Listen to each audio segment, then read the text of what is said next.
This story is titled, Parents Told Me My College Fund Was Gone. Turns out, they secretly invested it in my brother's dreams. Hey everyone, if you're enjoying these stories and want to support the channel, don't forget to hit that subscribe button. It's completely free, takes only a second, and helps me bring you even more awesome content like this. Now let's start the video. OP starts by saying, when I got the acceptance letter from my dream college, it was one of the happiest days of my life. I'd worked so hard to get to this point, pulling all-nighters, spending my weekends in the library, skipping out on parties to ace every exam. This was the payoff, the validation of years of effort. The engineering program was one of the best in the country, and I was so ready to start this new chapter. I imagined myself walking across campus, moving into the dorms, meeting new people, and diving headfirst into challenging coursework. The first person I told was my mom. She gave me a big smile, hugged me, and said she was proud. My dad nodded and said, "That's my boy." In that way he always did when I accomplished something he liked to take credit for. Everything seemed fine at first, but when I brought up the tuition, their reactions weren't what I expected. I still remember sitting at the kitchen table with them. I had my acceptance packet laid out, showing them all the details about costs and scholarships. I was excited, maybe a little nervous, but I thought we were just going to figure out the logistics together. That's when my dad let out this big sigh. "We just don't have the money for college right now, son," he said. For a second, I didn't understand. "What do you mean?" I asked. "I thought there was a fund for this." My dad started rambling about how the economy had been tough lately. My mom chimed in, mentioning my brother's medical bills. It was like they had rehearsed the excuse because they passed the explanation back and forth like it was a relay race. The more they talked, the more obvious it became that this wasn't news they had just discovered. "But you've always said you've been saving since I was a kid," I said, trying to keep my voice steady. "You always told me not to worry because you were setting money aside for college." My mom couldn't meet my eyes. She stared at her hands like they were suddenly the most interesting thing in the room. "We had to use that money for emergencies," she said softly. "Sweetie, I'm so sorry." It was like someone had punched me in the chest. I sat there, stunned, trying to process what they were saying. Sure, I knew my brother's health had been bad for a while. He'd been diagnosed with a chronic condition a few years back, and the treatment couldn't have been cheap. But I still didn't understand how everything could just be gone. "Maybe you could take out some loans," my dad suggested, "or start at community college and transfer later. Lots of people do that." I nodded, but it was automatic. My head was spinning. I had worked so hard, had done everything right, and now I was supposed to settle for something less? I didn't even know what to say to them. I just mumbled, "Yeah, I'll figure something out," and left the room. For the next few weeks, I threw myself into researching financial aid and loan options. I started looking into cheaper schools, even though it felt like giving up on my dreams. But the more I thought about it, the more something didn't sit right with me. My parents had always been so supportive of my education before. They were the ones who pushed me to aim for top colleges, to join clubs, and take AP classes. Now they seemed almost indifferent, like my future wasn't their problem anymore. The change in their attitude was too sharp to ignore. They didn't ask about my plans, didn't offer to help me figure out alternatives. Every time I brought up college, they either changed the subject or gave me some vague platitude about how everything would work out. It felt like I had gone from being the kid they were proud of to someone they didn't want to deal with anymore. One night, I overheard them talking in the living room. My dad was saying something about my brother's big opportunity and how they needed to support him now because it's his time to shine. My mom agreed, saying she believed it was a worthy investment. At first, I thought they were talking about his medical treatment, but the way they phrased it felt off. I tried to push the doubts out of my mind, telling myself I was just being paranoid, but the seed was planted, and it kept growing. I started noticing little things, like how they perked up every time my brother called to talk about his business plans. Meanwhile, my college prospects were treated like an afterthought. Then, one Saturday afternoon, I was in my dad's office looking for a copy of my birth certificate. I needed it for one of the financial aid forms, and my mom said it was probably in the filing cabinet. As I flipped through the folders, I stumbled across one labeled with my brother's name. I know I shouldn't have opened it. I wasn't trying to snoop, but curiosity got the better of me. Inside, I found a stack of papers that made my stomach drop. It wasn't medical bills like I expected. It was an investment contract. My parents had poured a massive amount of money into my brother's tech startup. And the kicker? The date on the contract was 2 weeks before they told me my college fund was gone. My hands were shaking as I read through the details. They had invested everything they had saved for me, money they'd promised would secure my future, into my brother's business. The betrayal hit me like a freight train. All those years of hearing them talk about how important education was. All those late nights I spent studying because they told me it would pay off. And this was the thanks I got. I put the file back where I found it and left the office, feeling like the ground had been ripped out from under me. For the rest of the day, I couldn't even look at them. Every time I tried, all I could see was that folder and the lies they had told me. After finding that investment contract, I couldn't look at my parents the same way. Everything about them felt fake. Their smiles, their reassurances, even their so-called apologies about the college fund. I kept replaying that night over and over in my head, how they sat there telling me they couldn't afford to send me to school, while knowing they'd already handed my future over to my brother. At first, I thought maybe there was more to the story. Maybe they had a good reason, something I didn't understand yet. I tried to give them the benefit of the doubt, but deep down, I knew better. I started paying closer attention to their behavior. My dad seemed a little too interested in every update about my brother's company. My mom got this proud, almost giddy look on her face every time she talked about how innovative his idea was. Meanwhile, whenever I brought up school, they barely gave me the time of day. It felt like I'd been demoted from son to, what? A backup plan? A responsibility they didn't want to deal with anymore? I felt like I didn't belong in my own family. For days, I debated whether to confront them. Part of me wanted to scream at them, demand to know how they could do this to me. But another part of me wasn't ready. I needed to know the full story before I said anything, so I started digging. I spent hours trying to piece things together. I went through bank statements I found in the same filing cabinet, looking for anything that confirmed what I already suspected. I didn't want to believe it, but there it was, clear as day. The numbers matched up. Every penny they had set aside for my college fund was gone, transferred into some account tied to my brother's startup. I wasn't angry at my brother, at least not at first. I figured he probably didn't even know where the money came from. But the fact that my parents had made that choice, had prioritized his business over my education, made my blood boil. They had taken something that was supposed to be mine, something they had promised me for years, and given it to him without a second thought. Then there were the conversations I overheard. Late at night, when they thought I was asleep, my parents would talk about how the risk was worth it, and how they believed my brother's startup would pay off in the long run. My dad kept saying things like, "This is the best chance we have to set him up for life." Set him up for life? What about me? One night I couldn't take it anymore. I was sitting in my room, staring at the acceptance letter from my dream college. It felt like a cruel joke now, a reminder of something I couldn't have. My stomach churned every time I thought about it. That's when I decided I couldn't keep quiet any longer. The next day, I was sitting at the kitchen table when my dad walked in. My mom was out running errands, and it was just the two of us. I figured it was as good a time as any. "Hey, Dad," I said, trying to sound casual. "Can I ask you something?" He looked up from his coffee, raising an eyebrow. "What's on your mind?" I hesitated for a second, then said, "How much did you guys invest in Mike's business?" For a split second, he froze. It was subtle, but I caught it. He quickly recovered, setting his coffee down and giving me this confused look. "What are you talking about?" "You know exactly what I'm talking about," I said, my voice sharper than I intended. "I saw the papers, Dad. The investment contract. The dates." His face hardened, and for the first time in my life, I saw him drop the dad act. He wasn't apologetic or ashamed. He was defensive. "That's none of your concern," he said flatly. "It's my concern when you used my college fund to do it," I shot back. "You told me there wasn't any money for school, but there was enough to gamble on Mike's startup?" "It wasn't a gamble," he snapped. "It was an investment. We believe in your brother's potential. This could be life-changing for him." "And what about me?" I demanded. "What about my future? Or does that not matter to you anymore?" He didn't answer. He just sat there, glaring at me like I was being unreasonable. At that moment, I realized there wasn't going to be an apology. He didn't feel bad about what he'd done. In his mind, he had made the right decision, and I was just supposed to accept it. When my mom got home later that day, I confronted her too. She cried, of course. She always cried when she didn't want to take responsibility for something.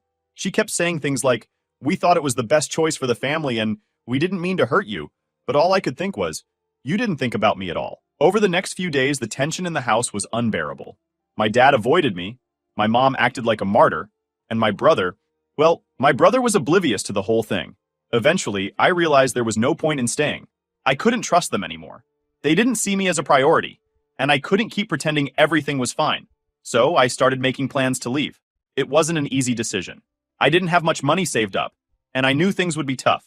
But I also knew I couldn't stay in a place where I was always going to be second best. The tension in the house grew thicker by the day after I confronted my parents. My dad acted like I didn't exist, and my mom tried to tiptoe around me, but neither of them showed any sign of regret. It felt like they were waiting for me to calm down and get over it, as if their betrayal was just a misunderstanding I'd eventually forget. Meanwhile, my brother, Mike, came home for Sunday dinner like everything was fine. He walked into the house with that confident, easygoing smile he always had, oblivious to the storm brewing under the surface. My parents greeted him like he was a celebrity, asking about his business and showering him with praise. I sat at the dinner table, silently fuming, watching the whole scene play out like I wasn't even there. Dinner started as it always did. My mom asked Mike about his latest progress, and he launched into a story about how his company was gaining traction. He talked about potential investors, new ideas he was working on, and how proud he was of everything he'd accomplished. My parents hung on his every word, their faces lighting up like he'd just cured cancer. I couldn't take it anymore. So, I said, cutting through the conversation, how much did Mom and Dad invest in your startup? The room went dead silent. Mike froze, his fork halfway to his mouth. My dad's face turned beet red, and my mom's smile vanished in an instant. What? Mike asked, clearly confused. He looked between me and our parents, trying to figure out what was going on. You heard me, I said, my voice steady but sharp. How much of my college fund did they pour into your business? Enough, my dad snapped, slamming his hand on the table. This isn't the time or place to bring this up. It's exactly the time and place, I shot back. You think I'm just going to sit here and play along like everything's fine? You lied to me. You told me there was no money for school, and then you gave it all to him. Mike looked stunned. Wait, what? I didn't know that money was for your college, he said, turning to our parents.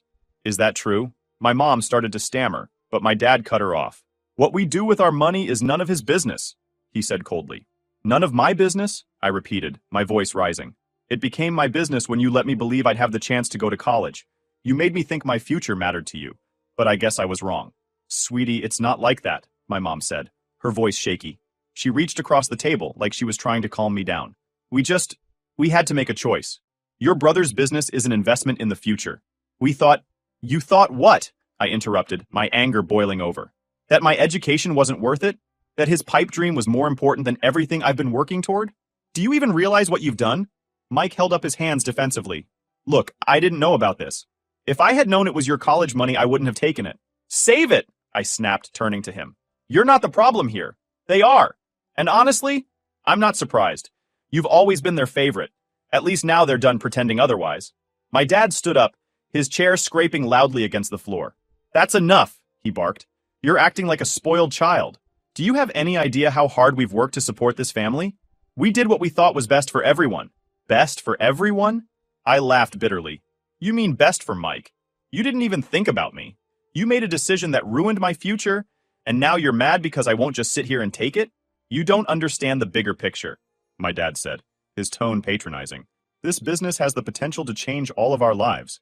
You're being short-sighted. I'm being short-sighted? I yelled. You're the ones who threw away my college fund on a gamble. You didn't just lie to me, you made it crystal clear where I stand in this family. Well, guess what? I'm done. I'm done being the afterthought. I pushed back my chair and stood up. My mom was crying, my dad was glaring at me, and Mike looked like he wanted to disappear. You can keep your money, I said, grabbing my bag. I don't need it. I'll figure out my own future, and it'll be without you. I walked out of the house, ignoring their calls for me to come back. My mom was sobbing, begging me to stay, but I couldn't. I couldn't sit there for another second and pretend we were still a family. That night, I packed up my things. I didn't have much, just a duffel bag of clothes, my laptop, and a few $100 I'd saved from my part-time job. I didn't have a plan, but I didn't care. All I knew was that I couldn't stay in that house anymore. I slept in my car that night, parked in a grocery store lot. It wasn't comfortable, but it felt better than being under their roof. For the first time, I felt free. Not in a happy way, but in a way that meant I didn't have to rely on anyone who didn't value me. The first few weeks after I left home were a blur. I lived out of my car, parked in random lots, and spent my days trying to figure out what to do next. I didn't have much money, just a few $100 I'd saved up from part-time jobs during high school. That money disappeared fast when you factor in food, gas, and the occasional cheap motel when sleeping in the car became unbearable. I ignored every call and text from my parents. My mom sent long, emotional messages about how she loved me and didn't want our family to fall apart. My dad, on the other hand, was all about tough love. You need to grow up, he texted once. The real world isn't going to coddle you. It was infuriating. He acted like I was the one who had done something wrong, like leaving was a temper tantrum and not a response to years of being overlooked and treated like I didn't matter. I didn't even know how to respond, so I didn't. I just let their messages pile up and focused on surviving. I eventually landed in a small town a few states away. I hadn't planned to end up there, but I ran out of gas and money at the same time, so it felt like fate. The town wasn't anything special, just a handful of stores, a diner, and a few small businesses, but it was quiet and nobody knew me. I walked into the diner, desperate for a job. The manager, a tired-looking guy in his 50s, took one look at me and said, "You start tomorrow." I didn't even ask what the pay was. I just nodded, thanked him, and spent the last of my cash on a tank of gas and a pack of ramen to eat in my car. The work wasn't glamorous, just waiting tables and cleaning up after shifts, but it was enough to get by. I lived off tips, saving every penny I could. A week later, I picked up a second job at a local garage, helping with oil changes and basic repairs. It wasn't exactly my dream life, but it was mine. For the first time, I wasn't relying on anyone else. The days blurred together. I worked from early morning at the garage to late at night at the diner. My body ached and I barely had time to think. But in some strange way, I felt free. I didn't have my parents hovering over me, didn't have to hear about how great my brother was doing. It was just me, figuring things out one day at a time. One night, after a particularly long shift, I sat in my car eating cold ramen and scrolling through my phone. I saw another text from my mom, this one longer than usual. She talked about how much she missed me, how things hadn't been the same since I left. "Your father and I just want to talk," she wrote. "We can work this out as a family." I rolled my eyes. Now she wanted to work things out? Where was this energy when I was still living at home, begging them to care about my future? I tossed my phone onto the passenger seat and tried to ignore the knot of emotions in my chest. But as much as I wanted to shut them out completely, part of me still cared. I hated that about myself. After everything they'd done, some small, stupid part of me still wanted their approval. It was like I couldn't let go of the idea that maybe, just maybe, they'd finally see me as more than the backup son. Months went by. I settled into a routine, and things started to stabilize. I managed to save up enough to rent a tiny room above a hardware store. It wasn't much, a bed, a desk, and a shared bathroom, but it felt like a palace compared to sleeping in my car. I started looking into local colleges, figuring out how I could take a few classes while working. It wasn't the prestigious program I'd dreamed of, but it was a start. One day, while I was wiping down tables at the diner, my phone buzzed. I glanced at the screen and saw my brother's name. For a second, I considered ignoring it, like I had every other call from him. But curiosity got the better of me. "Hello?" I said, keeping my voice neutral. "Hey," he said, sounding awkward. I just wanted to check in. Mom told me you left." "Yeah, no thanks to you," I said flatly. There was a long pause. "Look, I didn't know about the money," he said finally. "If I'd known, I wouldn't have taken it, I swear."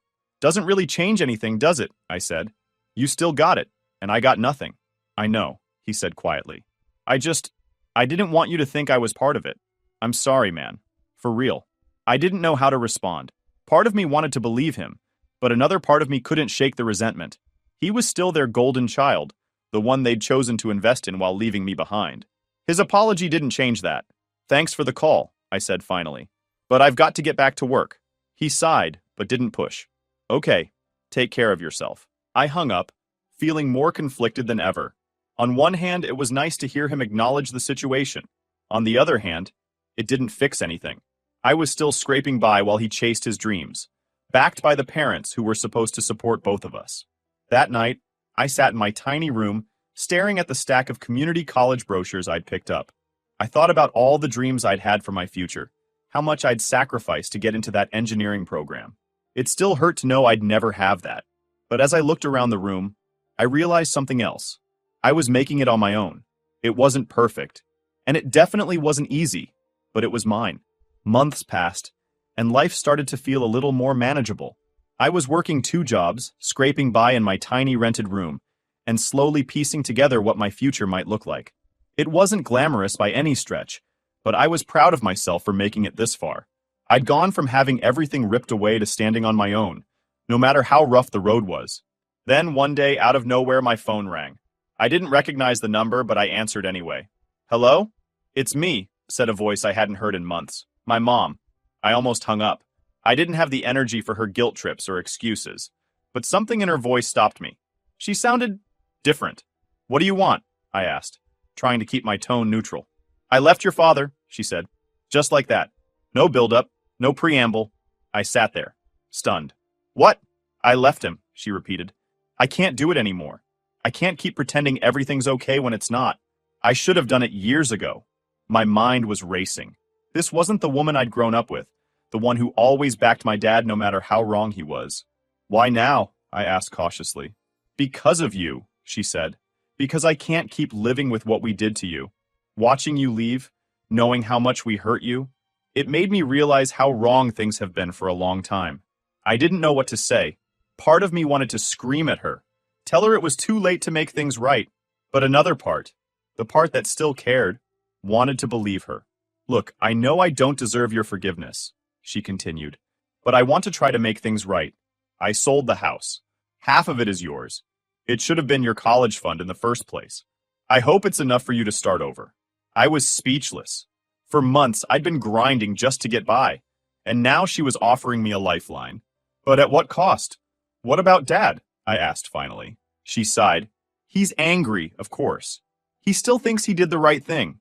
He's convinced Mike's business is the key to everything. And Mike? He's upset too, but he gets it.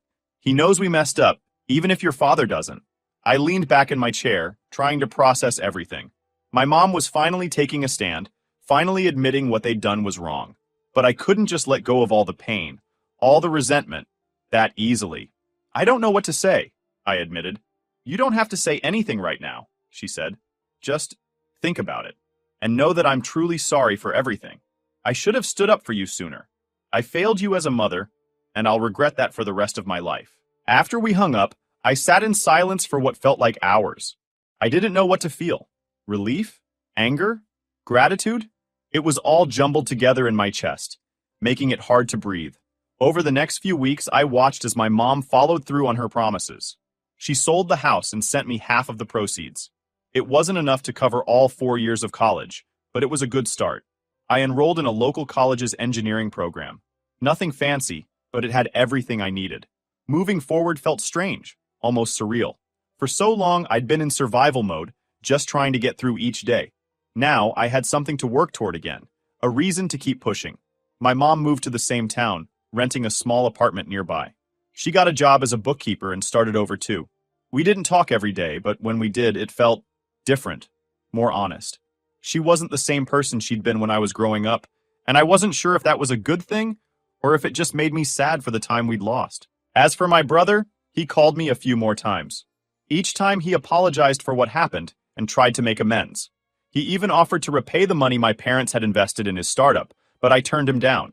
I don't want it, I told him. It's not about the money anymore. It's about what it meant, what they chose. He didn't argue, but I could tell he felt guilty. He should have, honestly. Even if he hadn't known where the money came from, he'd always been the golden child, and he'd never stopped to question why.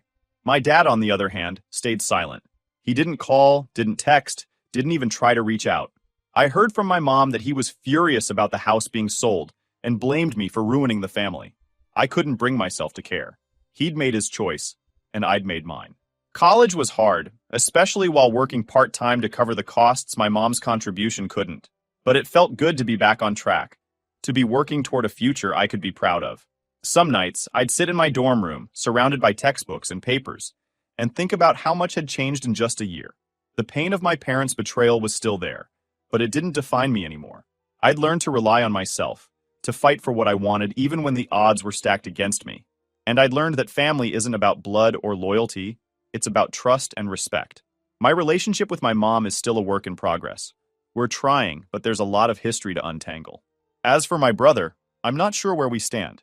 He's made efforts to rebuild our relationship, but I'm not ready to let go of everything yet. My dad? I don't think I'll ever forgive him. He chose his pride and his vision of success over his own son, and that's not something I can forget. But despite everything, I'm proud of how far I've come. I've learned that my worth isn't tied to anyone else's opinion or investment. It's something I've built on my own. And that, to me, is the best kind of victory.